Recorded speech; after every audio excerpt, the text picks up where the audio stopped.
Okay, today we're working on the JS2, whether it's a pre-2017 JS2 Classic or the G3 updated model. We're going to talk about installing the shutoff unit, whether it's a retrofit or a replacement for something that's covered with material or broken or what have you. So right off the bat, this is the new unit and how it comes in the box. We got the plumbing attached and it should be labeled, and I got a color code on here so we make sure that you know where they go. If they're not labeled, hopefully this video will help you put it together, even if not. So just to go over the quick operation here, the old style will have the switches mounted to the base plate here on each side. We're doing a retrofit, so you can remove those pieces and take the plumbing off. Like this one, I've got all the plumbing cleaned up so there's a clear view of what's going on. Here they have the dispense paddles for P1 and P2. And this is the orientation in which it's mounted. Okay, just to explain briefly the switches. On the top forward switches here are the normally closed input for our shutoff switches. Those will not pass to the output unless we have the switches pushed. The rear upper fittings are the normally open input, which will pass to the output to close the valves if there's air supplied from the stop switch, and these are not pushed. Okay, so you could stop the fill halfway through if you want, or you want to bring the head up. That's the stop button, and you can see both of these switches are wide together from the normally closed and the normally open, and on the bottom are the outputs for P1 and P2 close. We'll go into a little bit more detail about that in a moment. I'm going to disassemble this. You can pull off one side. These brackets are labeled A, B, and C. I'm going to take the hoses off of the A side bracket because we're going to have to disassemble this to install it. And just these two screws on the back will come right out.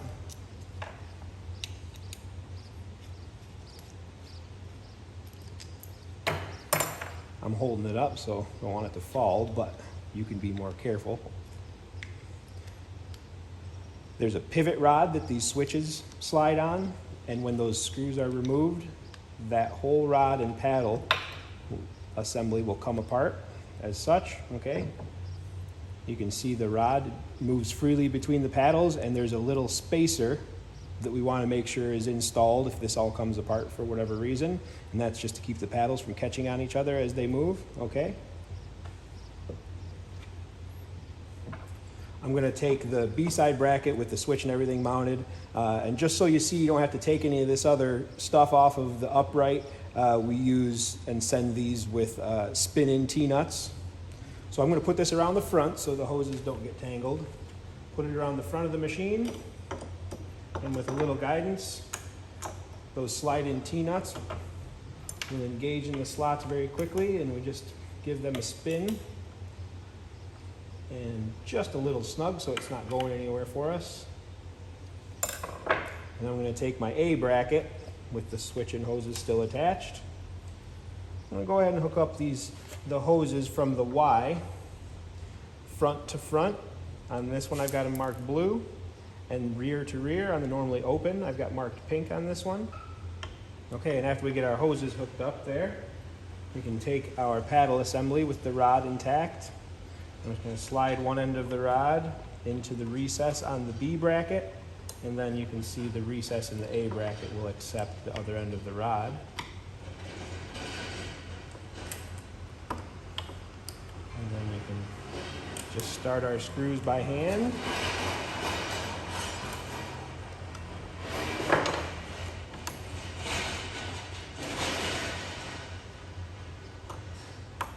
Shouldn't have to tighten anything terribly tight, just snug will do. Okay, and now the orientation of these paddles should be slightly angled up at rest so that when the paddle becomes level rather, that's about where we want the shutoff to happen. It's just about level. We don't want to start these level so they push down because we'll put an angle on the pins that won't be desirable. So start with that facing just up, and if you need to make fine adjustments, that's that screw there. For the overall piston depth adjustment, we're just moving that whole bracket up and down like that. And if it overlaps here, like I said on the older machines, you will have to remove the black plastic guides, but it shouldn't have any impact on anything as long as the plate stays level. Usually they should end up right just under that bracket. You can see that little bit of a gap there. That's where it's going to end up most of the time, depending on the length of your pins, your shutoff pins, and how deep you want your pistons for the shutoff point. Okay, so now that that's installed, let's talk about how the plumbing is going to go here. First things first, let's plumb the output, okay? So that's going to be the bottom hose from each of those switches. P1 should be labeled to P1 close and switch A or B. On an older machine, it's likely that your P1 close and P2 close pilots on the blue valve stack will be a T fitting. In that case, we're going to run this P1 close from the bottom of the P1 shutoff switch right to one of those T's on the P1. If you have a regular fitting, like on this machine, if you follow that hose up, you're going to find a T fitting here. And in that case, we're going to plug that P1 close into this T. And you guessed right if you thought that this second T is for the P2 close. So I'm going to find that hose coming off of the bottom of the P2 shutoff switch. There it is, labeled P2 close and switch AB. Again, on an older machine, if you've got a T fitting here at your P2 close pilot, I'm going to plug that right directly in there. And on this machine, I've got a regular single 90-degree fitting. I'm going to find the T for P2 here. Make sure that hose is going to P2. Go ahead and plug into that T. And just briefly to explain what's happening here, these signals that are coming from our shutoff switches are not only going directly to shut off the valves through the red hoses here to stop the flow of material. When they're both satisfied through the AND switch, we get an output signal that then triggers the head to come up through the head dwell. And that timer will adjust how long it waits before it comes up. Okay, so now we have our output signals routed. These are much longer than necessary. Feel free to trim the hoses as needed. Now for our front fittings on our shutoff switches, these are the normally closed again, so they will only pass to the output when the switch is pushed. We need to supply constant control pressure to that fitting, so anytime that switch is pushed, we close our valve. From the Y on the normally closed, the front fittings on the switches on the top, it's going to run to a T. From the T, we're going to hook to the input of the stop switch at this T fitting.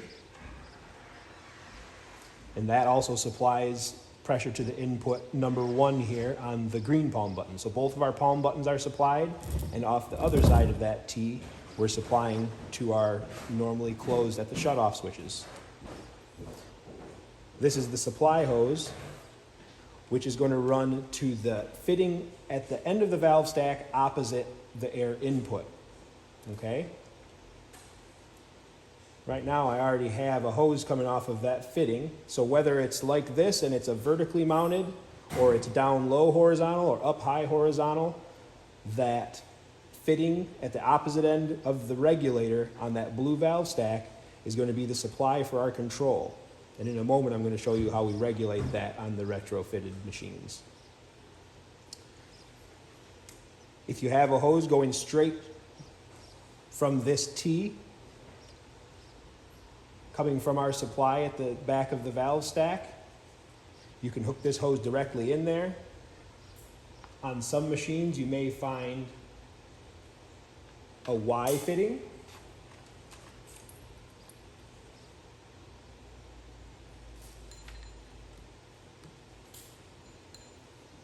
Like this one. If there is a manual button panel on the right side, operator's right-hand side of the machine, you're going to have a Y like this that you're going to plug into. Otherwise, on an older machine without manual buttons, this hose is going to run straight to that supply from the back of the valve stack. The exception is if you already have or are installing a secondary regulator, which we'll come back to in a moment.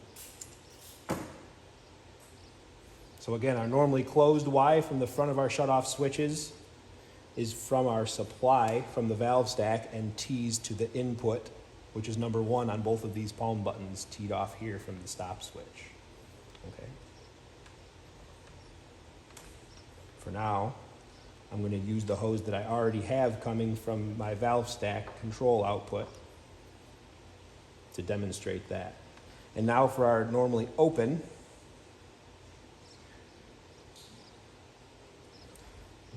the rear upper fittings on the shutoff switches are wide together and should be labeled to stop button out with a 2. And if you look at the front of the buttons again, 1, 2, and 3 should be plugged or muffled on these palm buttons. And the number 2 is the output for the stop switch, which is going to our normally open. That means when we press the red button, we pass through the shutoff switches simultaneously for both to close both valves and bring the head up. Okay? And that should cover all of this plumbing circuitry for the shutoff functions and get a retrofit or replacement shutoff unit in working order. If there's any questions, feel free to call. Now I'm going to go into a little bit of detail about installing the secondary regulator. On older machines, it's possible that if one of the shutoff switches is engaged and then disengaged slightly, there can be a puff of back pressure that can activate the other shutoff, which can result in a short fill on one side and some other undesirable things going on there. So we're going to take the control pressure that we just talked about coming off of the opposite end of the valve stack from the input, and that's this hose. On an older machine, it's likely going straight to this T. On a newer machine, it likely goes to a Y, which is also feeding the manual button panel.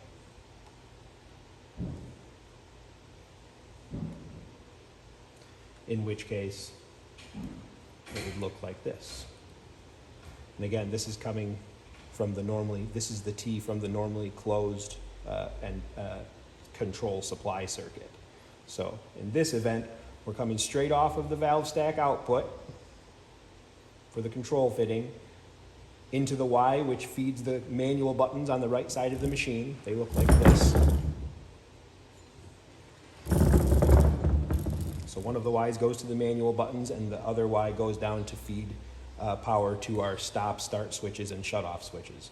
What we want to do is take this supply off of this end of the valve stack here, disconnect it either from the Y or directly from the T on the older machines, and connect it to the input of this new regulator.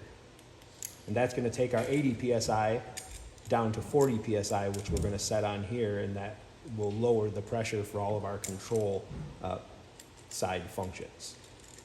Okay, before I go any further, I'm going to go ahead and take these spin-in T-nuts and just find their way into the slots there.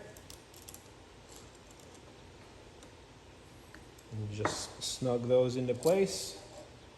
Nothing else should need to be removed. Pay attention to the arrow on the regulator. Make sure that we have the supply line coming from the back of the valve stack to the input side of the new regulator. And then for the output of our new regulator, on a newer machine with manual buttons, we're going to feed directly into the Y here. And in the event you have an older machine without the manual buttons, you can forget about the Y, and you'll be feeding out of that regulator directly into this T. which again feeds the input for the palm buttons and shutoff switches. Okay, and when we plumb everything up and plug it in, we want to set this to 40 psi, and that should solve any crosstalk issues that you may be having or maybe aren't having, and we'll avoid it for the future. So that's an overview of installing these retrofit parts on a JS2 or JS2 G3. Feel free to call with any questions. You can always contact us through the website.